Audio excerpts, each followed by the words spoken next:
Good morning and welcome to our first crop hour of 2025. Hopefully the weather is treating you well wherever you are today, and we're excited to have you as we restart and jumpstart crop hour for the 2025 season. As you probably saw in the scrolling PowerPoint, we have a Q&A feature down at the bottom of the webinar where you can ask questions throughout, and our speaker today, Dr. Klopp, will be sure to answer those questions at the end of his presentation or as he sees fit. And if you're looking for CCA credits, again, you can get those at the end of the presentation. They'll only be available live today. We will show the code at the end of his presentation for a minute or so, so be watching for that. My name is Sarah Bowder. I'm the Extension Forage Field Specialist, and I'm just helping Hans host today before he gets started with Soils and Water Week.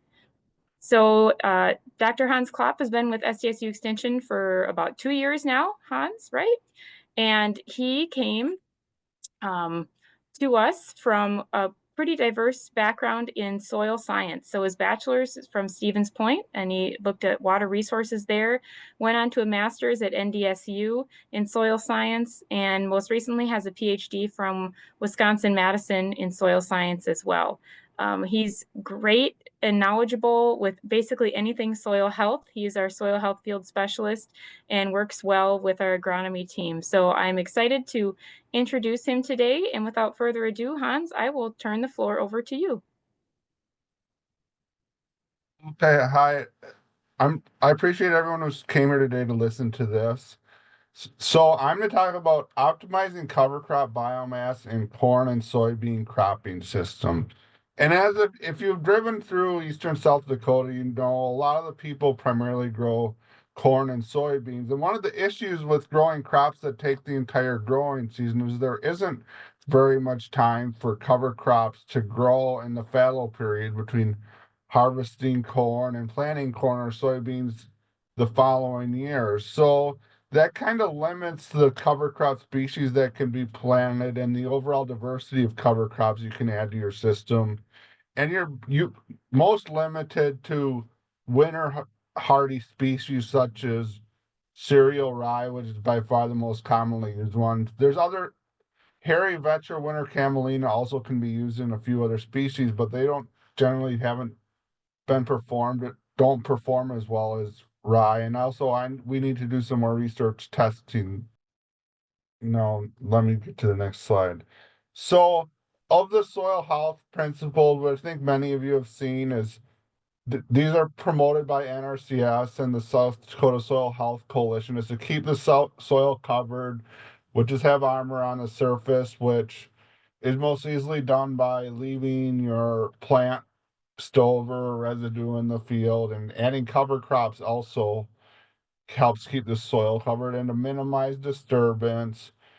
Increasing plant diversity is another way, one that can be done by adding cover crops into your annual cropping systems of corn and soybean.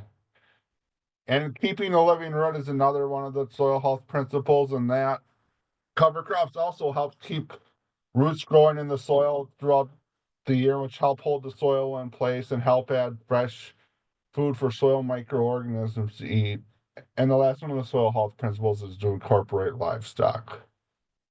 And people graze cover crops with livestock, so that's the way livestock can be incorporated out on your annual croplands. So this study is not from the state south of here. It's not from South Dakota. It's obviously colder in South Dakota, so you probably will not get good of cover crop growth here as you would in Nebraska, although it's similar amount of precip, but it's warmer there. And they grow a lot of continuous corn in Nebraska. I know there's also plenty of some producers who produce it in South Dakota. I guess it's definitely not the most diverse rotation. And this study was done in a no-till continuous corn rotation, and this is a 10-year study. And in this study, corn was removed at 5 different residue removal rates, ranging from 0 to 100% removal. And there also was 3 cover crop treatments within on each residue removal rate. So there was no cover crop, early termination of cover crop, which was 2 to 3 weeks prior to planting, and late termination of cover crop, which is at planting. And depending on where you're located in South Dakota, there's different rules with crop insurance with when cover crops need to be terminated. So in some areas, they need to be they're supposed to be terminated like 2 weeks prior to planting, and in other areas they can be terminated up to at planting. So just take that into account before and work with your crop insurance agent when you're planting cover crops to make sure you're following the rules. And a site by Lincoln, Nebraska was rain fed and the Clay Center site was irrigated. I only have data presented from the 0 to 5 centimeter or 0 to 2 inch depth, but most of the effects of cover crops on soil properties, or at least over the short term, are seen very close to the soil surface where all the fresh carbon from the cover crop residue is being added. The same thing with removing your crop residues, especially in a no-till system where there isn't disturbance. And we sent the soil samples to Ward Laboratories for analysis, and a variety of soil properties were measured, including soil organic matter, soil carbon, and FAME, which is a measure of soil microbial properties, and traditional soil fertility analysis such as nitrate, malic phosphorus, and ammonium acetate potassium. And different letters following numbers in the following graphs and tables are significant at 0.05.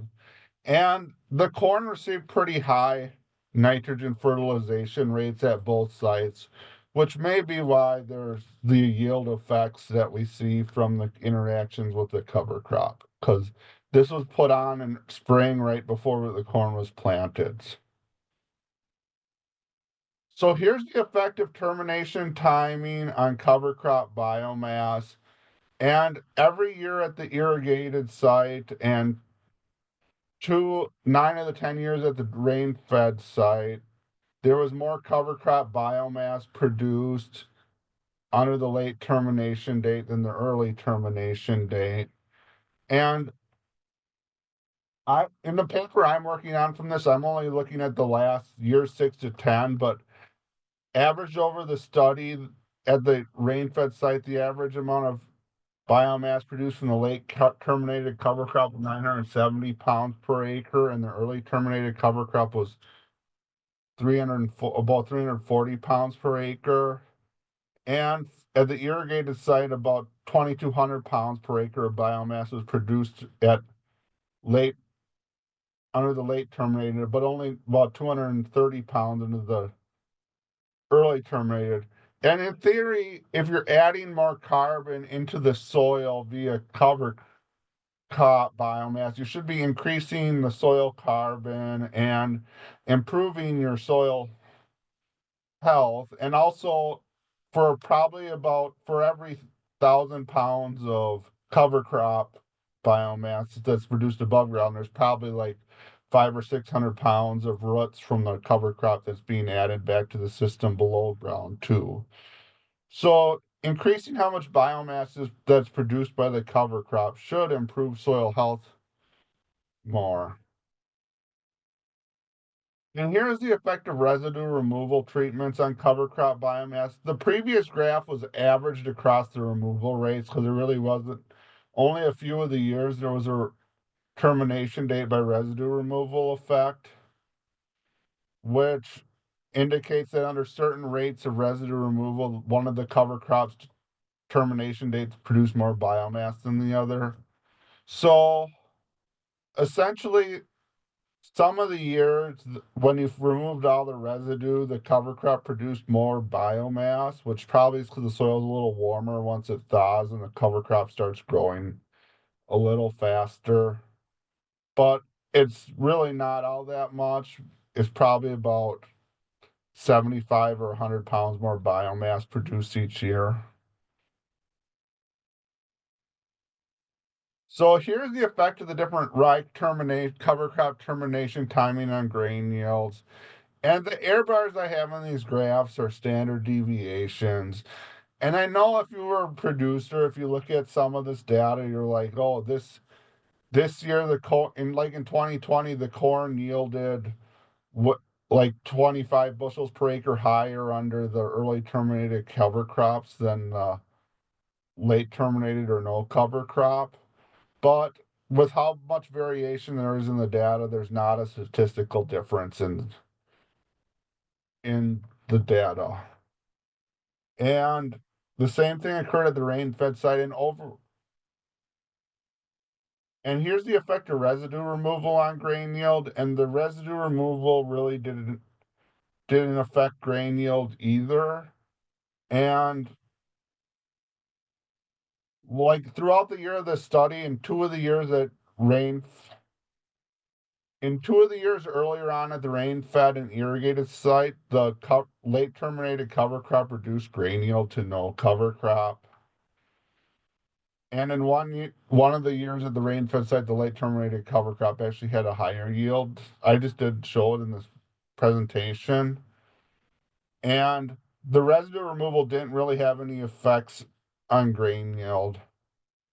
And I think part of it is just because there's adequate nutrient levels available at the site and they were putting on high nitrogen fertilization rates. But it may be over long term, if we're planting corn into rye, it may not affect corn grain yield. I know there's a lot of studies that do find over the short term sometimes planting cover crop and terminating it close to planting can reduce corn grain yield is kind of inconsistent, but most of the studies in this area find either similar or occasionally when you plant corn into rye cover crop, it may yield slightly less. It's probably partially due to nitrogen tie up and the rye taking up some of the water in the soil, but maybe the study shows over the long term that you really don't have negative effects to corn grain yield when you plant it into rye, terminated in the method that produces the most biomass. And corn stover production, or the part of the corn that's produced that's not the grain above ground, was not really affected by the treatments. And at the rain-fed site, about 9,000 pounds per acre of stover was produced each year, and at the irrigated site, about 10,000 pounds per acre were produced through the study. So when you remove the corn residue, you're removing that much biomass, which is like 4,500, about 45% carbon, and the rye cover crop biomass is about 45% carbon too. So you're removing like 4 to 5,000 pounds of carbon per acre when you remove your corn stover. And here is the effects of residue removal and cover crop termination date on soil chemical properties at the rain-fed site. And at this site, you kind of see what you'd expect with soil or organic matter, and particulate organic matter, that the late terminated cover crop, which added more carbon back to the soil, increased soil organic matter compared to no cover crop. And then as you remove more of the residue, you had lower total soil organic matter. And particular organic matter, which is essentially just organic matter that's bigger than a 53 micrometer sieve or sand size, was higher when you didn't remove any of the corn residue than when you removed about at least half of the corn residue. And removing about half of the corn residue was where you saw negative effects on these soil properties. And the nutrient levels weren't negatively affected by late termination of the cover crop, and residue removal did not affect the level of the nutrients close to the soil surface. So that's probably part of the reason why there's not really any significant effects of the residue removal or termination timing on grain yields. And if you look at these soil test levels of phosphorus and potassium, they're still pretty high, but removing your residue over the long term can help more rapidly deplete your nutrient bank, although these soils have a pretty high nutrient bank. And the nitrate levels are high because these soils were sampled after the fertilizer was applied, which is a drawback to this data. And at the irrigated location, for some reason, there really wasn't any effects of the cover crop termination timing and residue removal on any of the soil chemical properties after 10 years, which is kind of boring. You'd expect there to be really large differences in soil organic matter after you removed all the residue for 10 years or added an extra 2,000 pounds of biomass to the soil via the cover crop for 10 years. And there just wasn't any difference in soil organic matter or particular organic matter at this location. And this these data are from FAME, which is an analysis that can measure how much abundance there is of different soil microbial groups in your soil. And you would expect if you have the cover crop growing where you have more biology going for a longer period of the throughout the year, you would increase your total microbial biomass and your abundance of these different soil microbial groups. And this at the rain-fed site, there really wasn't the cover crop didn't improve the soil micro the abundance of total microbial biomass or bacteria or actinomyces or fungi or busticular mycorrhizas, all fungi. And removing more of the carbon, also you would via the residue, you'd also expect there to be lower microbial group abundances, and this did not occur, which is kind of which is not what you would expect, but it may be because this was just not a diverse rotation with continuous corn.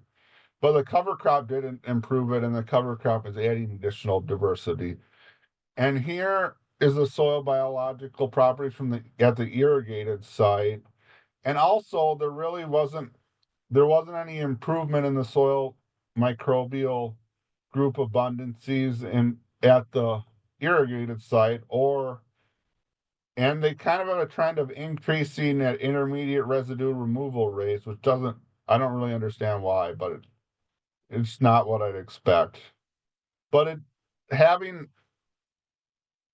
planting continuous corn will tie up nitrogen, but they also applied really high nitrogen rates to the site. So that might affect microbial biomass, but there's probably more work that needs to be done with that.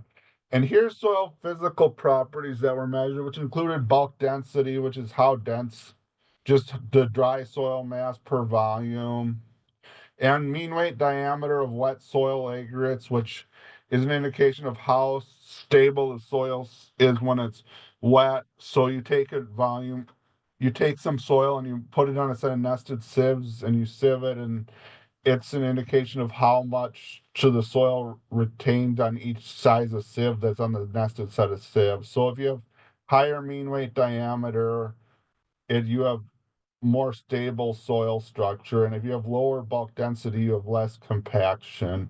And I also measured water content at 33 kilopascals, which is field capacity, and water content at wilting point, which is minus 1500 kilopascals.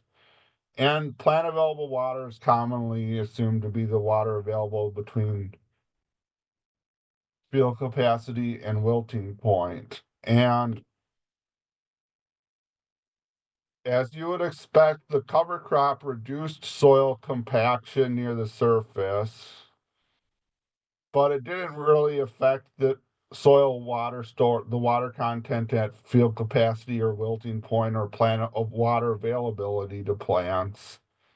And it didn't affect how stable the soil structure was when it's wet.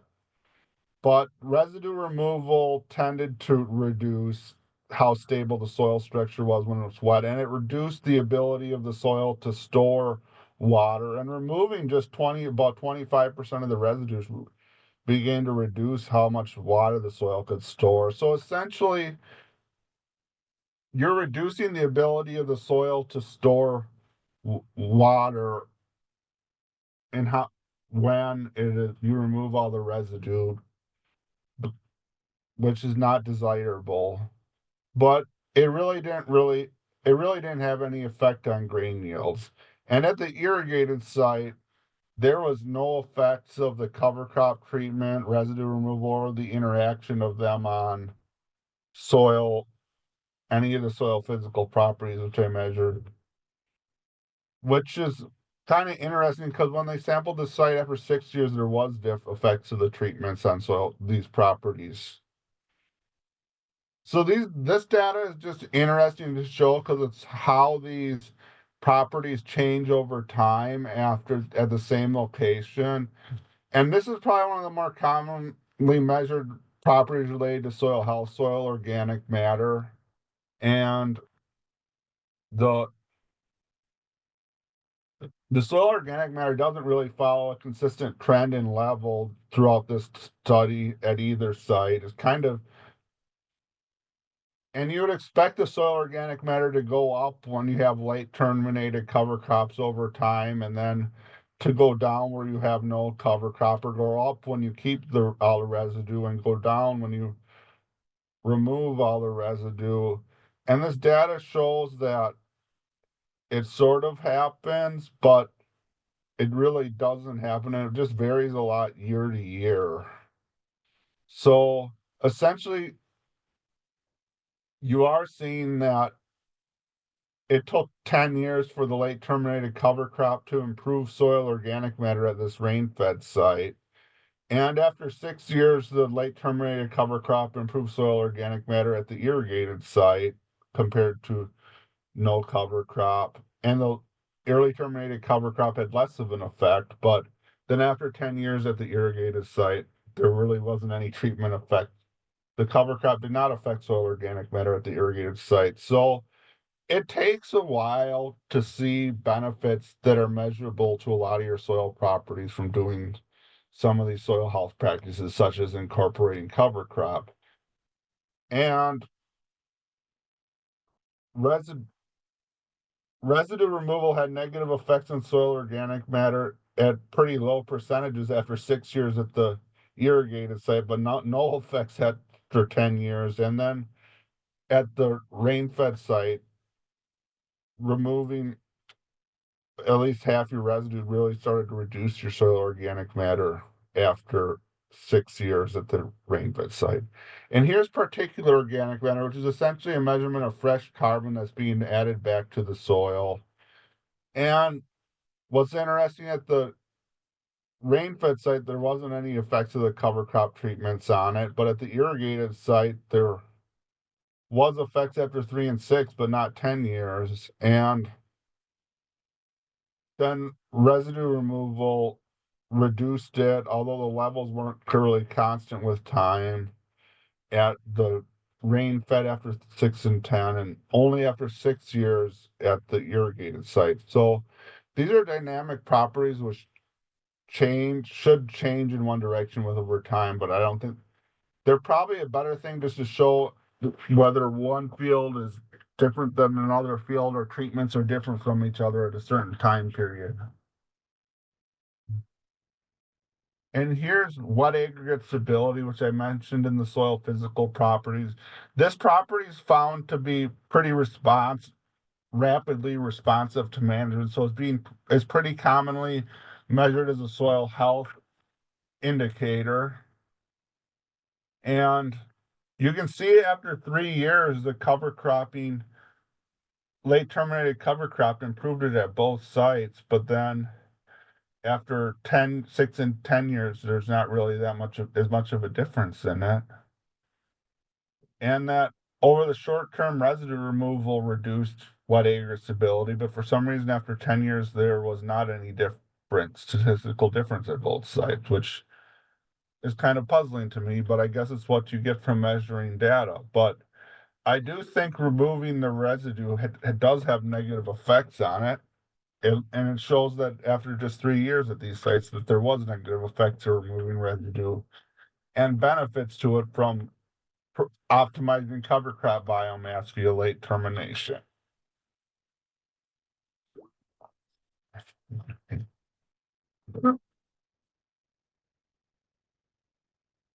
So this is from a different paper, but they only sampled the 0% removal plots. But in this study, they did sample the same plots, but only the 0% residue removal. But they sampled to 24 inches. And here's soil carbon concentration as a grams per kilogram. So 20 grams per kilogram is 2% carbon. And essentially at the rain-fed site, from the 0 to 24-inch depth, there is no difference in soil carbon concentration as a percent between the no cover crop, early terminated cover crop, and late terminated cover crop. And there was only difference in the irrigated system in the 0 to 2-inch depths, but not in the deeper depths. And then to get the carbon stock, which is like which is the mass of carbon that's stored in your soil, you need the bulk density, which is it's the dry soil mass per volume. And there was no difference in the bulk density values between the no cover crop, early terminated, and late terminated cover crop over 10 years. This data is after 10 years. And to get carbon stocks, you multiply the soil carbon concentration times the density times the depth to get it. And there was no difference in carbon stock at any of the depths or total at the rain-fed site from planting the cover from the different cover crop termination timings. And at the irrigated site, the soil had higher carbon stock in the 0 to 2-inch depth compared to no cover crop. And it accumulated carbon at 0.21 megagrams per hectare per year, which is about 180 pounds of carbon that goes into your soil per year from planting the late cover crop of the late termination. But the early termination of cover crop did not increase the carbon stock. And here's POC, which is another commonly measured soil health indicator, which is essentially an indication of carbon that has a short life cycle or carbon that's being added and processed by biology relatively quickly in the soil.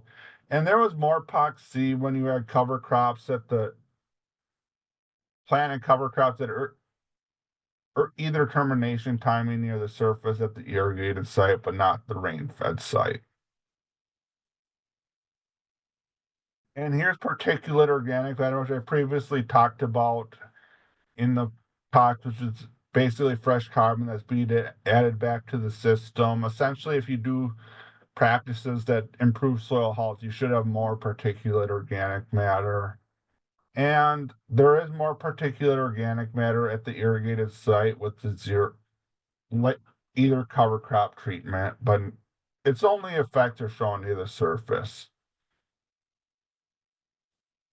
So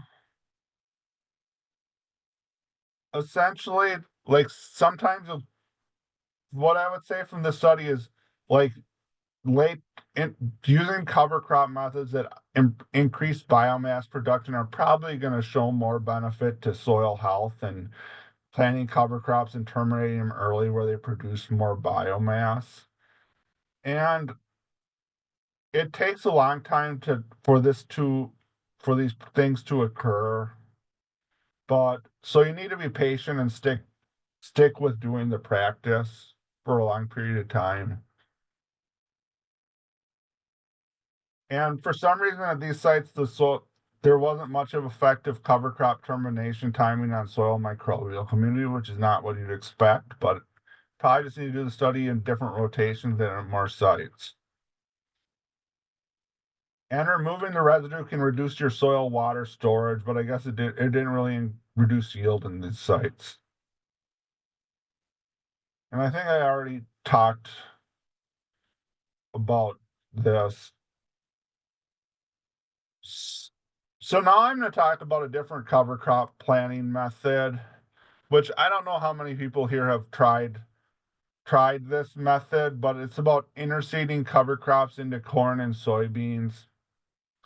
And this is a way to increase the time that cover crops can grow and to incorporate other species besides winter hardy cover crop species into corn and soybean cropping systems.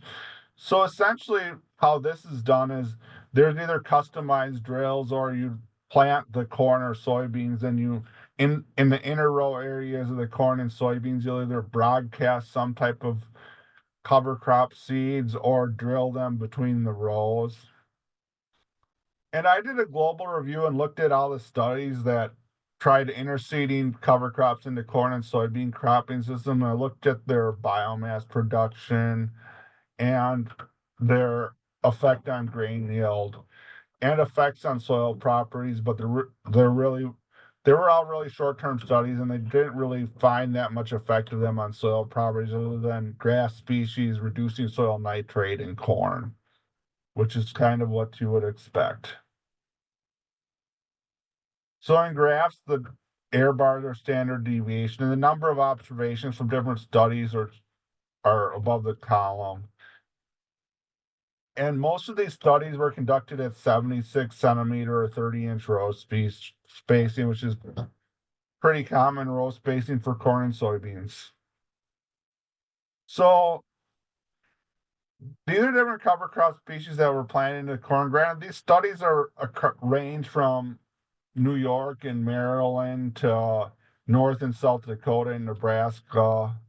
So how warm it is varies, and how much precipitation they get varies. So some of these species will not overwinter in South Dakota, but they will overwinter where they did the study because they were done in like zone 6 in Maryland.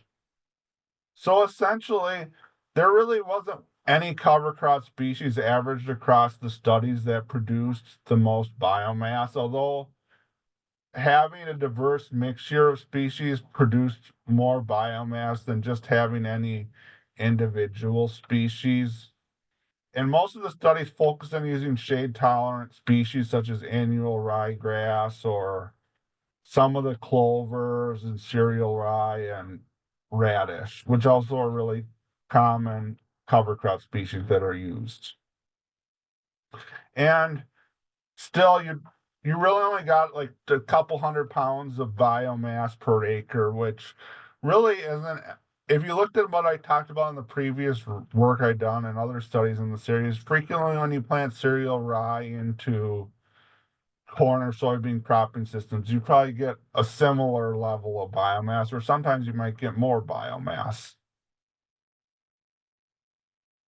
And then when species were brought interseeded that would overwinter, most of those some of those ones in the previous were planted broadcast seeded into them, where other ones were drill seeded. Most of these ones are broadcast speed seeded by plane or some type of high clearance method.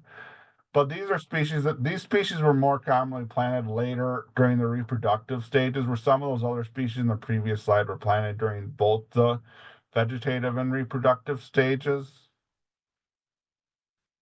So here, these species produced a little more biomass, the ones that could overwinter than the ones that were fall terminated in the previous slide. And a lot of these species here are ones that will overwinter in some of these will overwinter in South Dakota climates, such as winter camellia and cereal rye. And a lot of these pretty much all these mixtures they have here included cereal rye planted in them. And the only reason the red clover is high is because there was one study with a bunch of data that kind of leads to that average being high.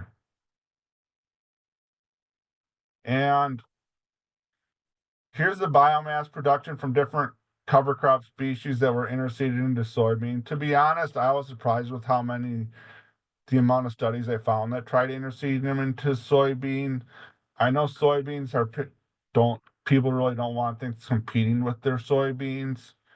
Although I have talked to some people who have planted cover crops at the same time as soybeans and then went in and sprayed the cover crop out 6 or 8 weeks later that have had good success with it.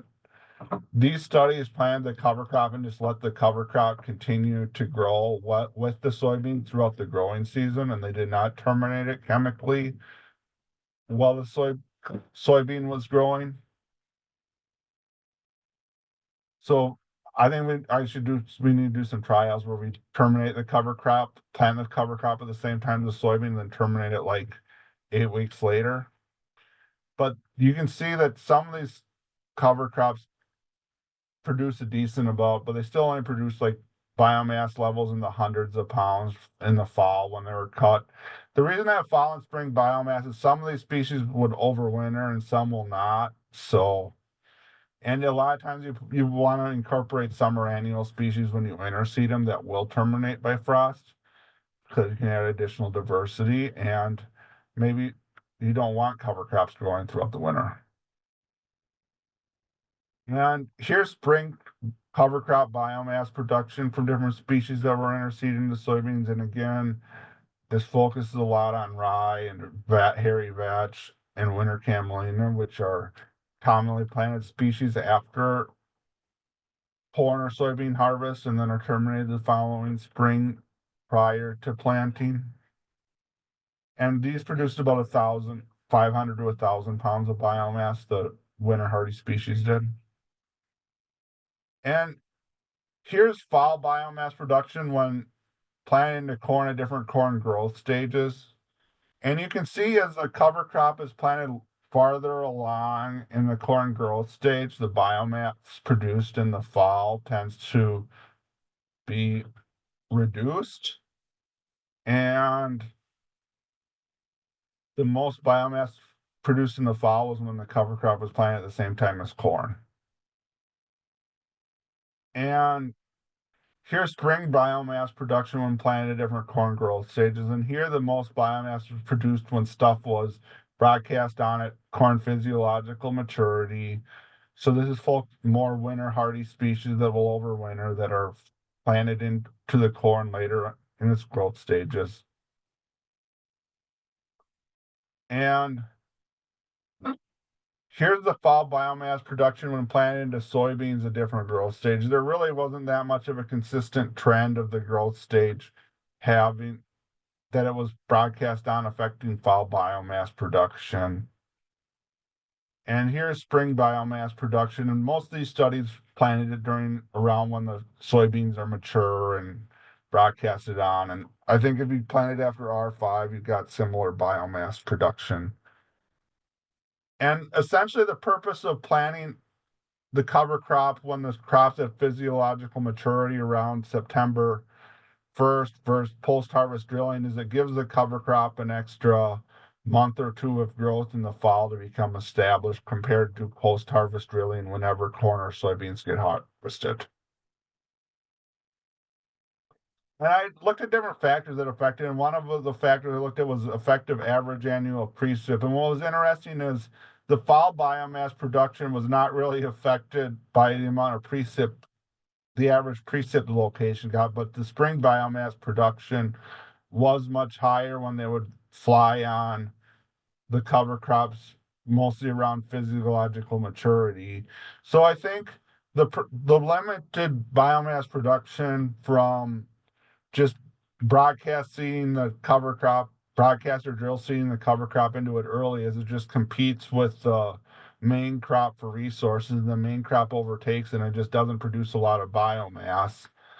And the spring biomass production was higher as you get into a wetter climate, which I would definitely expect. And when you're broadcast seeding the cover crop into the standing crop, you need precipitation to establish it. And with temperature also didn't have an effect on how much biomass was produced in the fall, but more biomass was produced in the spring and warmer climates. So when you have a more favorable winter conditions, your cover crop produced more biomass. And greater biomass was produced when corn was planted at row spacings greater than 30 inch. I know some people have tried planting cover crop into 60-inch corn, and I think you can we get 2 or 3,000 pounds per acre of biomass or more with when you plant it on 60-inch row spacing. And when when they were broadcasting cover crops, they took better under conventional tillage than no tillage. Although most people who plant cover crops in South Dakota are doing no tillage. And I also took studies that compared post-harvest drilled cover crops to pre-harvest broadcast cover crops. And these are mostly cover crops that were broadcast on at like the R4 to 6 stages to post harvest drilled cover crops that were planted after corn or soybean harvest. And essentially, averaged across the site years and studies, the pre-harvest cover crop produced similar biomass as the post-harvest planted cover crop in corn, and essentially you get a little more biomass in the pre-harvest planted versus post-harvest planted cover crop in soybeans. It might be because the canopy opens up a little better in soybeans when they drop the leaves, but I really don't know why. But you got when you looked at the standard deviations, you got similar biomass production with both planting methods. So I would probably just if you have a drill to plant the cover crop, I probably would just plant the cover crop with the drill after harvest, unless if it's wet out and you think you might have delayed harvest, I would fly on the cover crop. But I think if you fly on the cover crop, you need to time it with precip to establish it. But most of the studies kind of find mixed effects of pre-harvest planting versus post-harvest, pre-harvest planting by broadcast versus post-harvest drilling. But if you can get, I think the biggest key is to have moisture to establish the cover crop.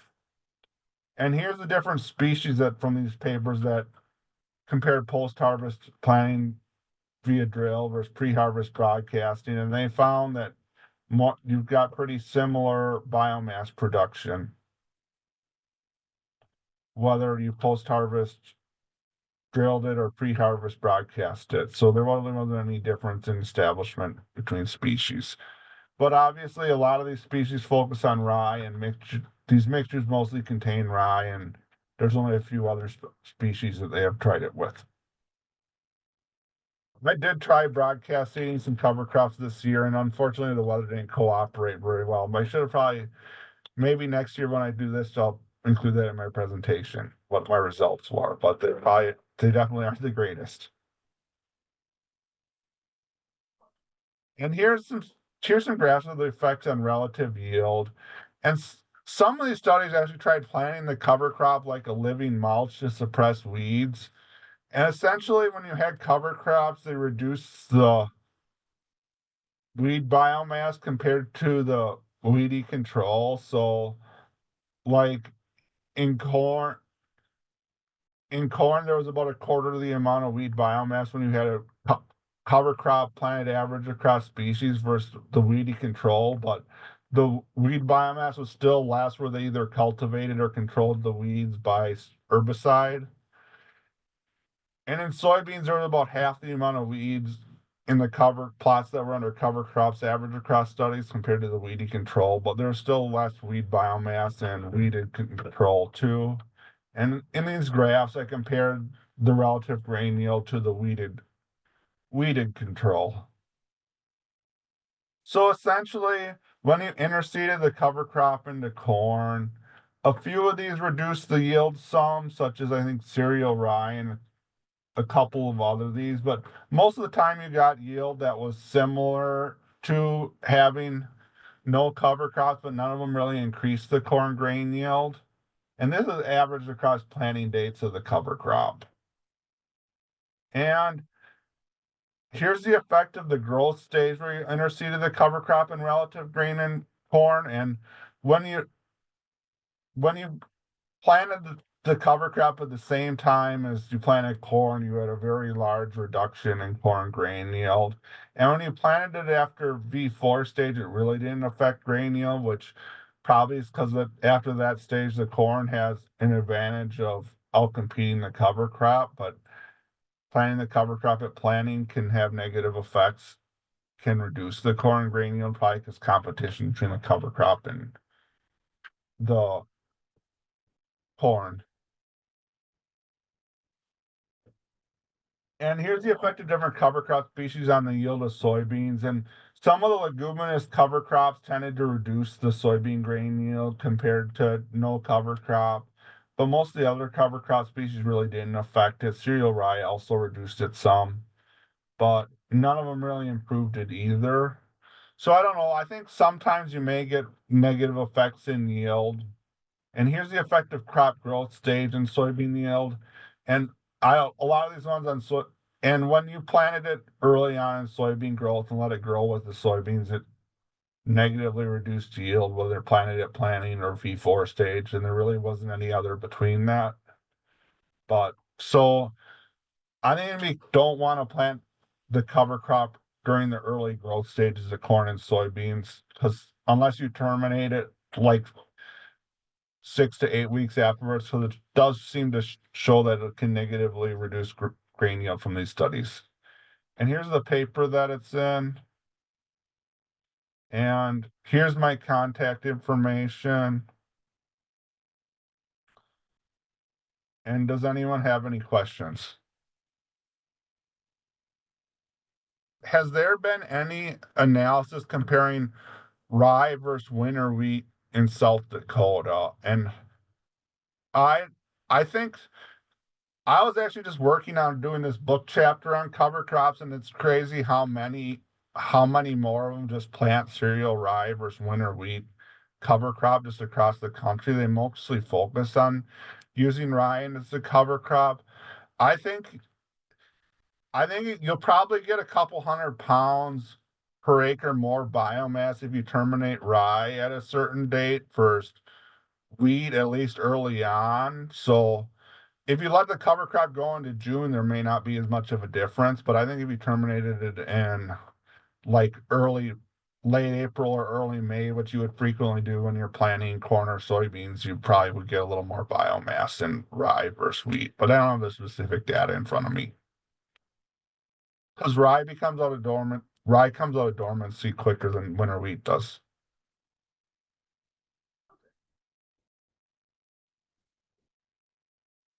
Are there any other questions for Hans? And at this time, while we're asking, oh, it looks like there is a comment there in the Q&A, Hans, for you.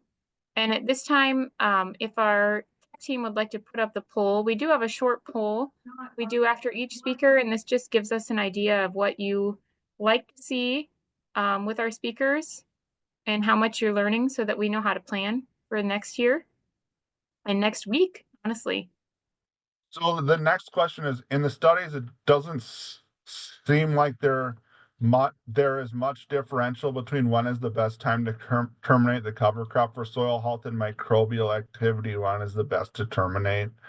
And my answer was, I think you want to try to optimize how much carbon can be added to the soil from the cover crop. Like, I think over the last 10 or so years, there's been a lot of research done on cover crops and their benefits to soil health. And I think there's definitely studies done in certain soils where you don't see huge effects, and there's other studies done where you do see huge effects to soil health. And I think just adding adequate carbon to the system from the cover crops is probably the way to optimize their benefit to soil health. So I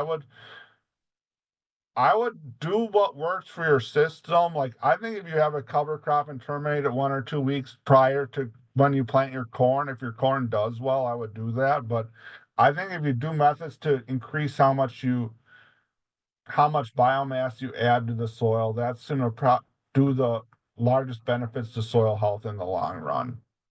Yes, I and Scott Healy said not really part of what you presented. And I guess maybe he doesn't hear the start, but I know people are concerned about a yield drag when corn is planted behind rye, and that's part of the reason why there's people would look at different termination dates. Or also, I don't think we've found really a great cover crop to plant after soybean going into corn for South Dakota that will produce consistent biomass. So I know there's yield drag issues that farmers are concerned with planting corn after rye after rye. And I think if it's dry out, you might have more issues planting the corn after the cover crop than if it's wet out. Because have there been studies about adding N or sulfur pre-plant side dress that would mitigate the yield drag? I know there's been plenty of studies done where they or at least there should be some out where they've planted rye with different nitrogen application rates. And I, so a lot of the times they find it doesn't actually affect just the total amount of nitrogen you need to apply that much. But occasionally, I think having free nitrate available to the corn when it's planted is important though. So putting on some like UAN or sulfur at planting would be a good thing to try if you want to plant corn into green rye. That was a kill shot. You know, the worst part about that, Hans, you have a question in the chat. Has there been any analysis of the effects of glyphosate on negative effects on building soil biology? It seems to be popping up more and more in conversations lately. I think there has been some studies on it. I haven't specifically read the studies in depth. I think I don't think it has huge effect from the studies that I've read, but I have not read them in depth. We've got some great questions here. We still have a little time, so if you still have questions, you can put them in the Q&A or the chat for Hans. And while folks might be typing those in, I just want to mention that all the recordings from Crop Hour this year will be posted on our landing page where you go to register. So if you go to extension.scustate.edu/crop hour, where you registered today, there will be recordings posted as soon as they're edited and available for each of these sessions. Do note though, if you want CCA credits, you need to scan them right now. Hans has had that up for a couple minutes. That will be the only time the credit is offered. So please scan that if you need it. And another note that at the end of the week, we will send out a survey to you via email. Those surveys just help us determine a little bit more information about the big picture of Crop Hour, what you want to see, what you'd like and what you don't like about it. So do note that you will get an email, and we just would really appreciate it if you'd be willing to fill out that quick survey for us. Is there any particular species that appears to be most effective against compaction? That is I think cover crops, if they can produce I think like a lot of people probably would say that like the Brassica species would probably be one of the better ones to fight compaction. I don't think there's been a lot of specific side-by-side studies that have compared a bunch of the different species to each other. A lot of times they find that like they'll have similar effects on it. Obviously, cover crops have different rooting structures and things. So like planting like rye or winter wheat will produce a lot of roots really close to the soil surface, and they may reduce compaction near the surface, whereas some species like radish or turnips would send some roots deeper into the soil. So they may create some pores that go deeper into the soil. Like ideally, if you had unlimited growing period, I would probably mix the different species together, but that's just my own suggestion.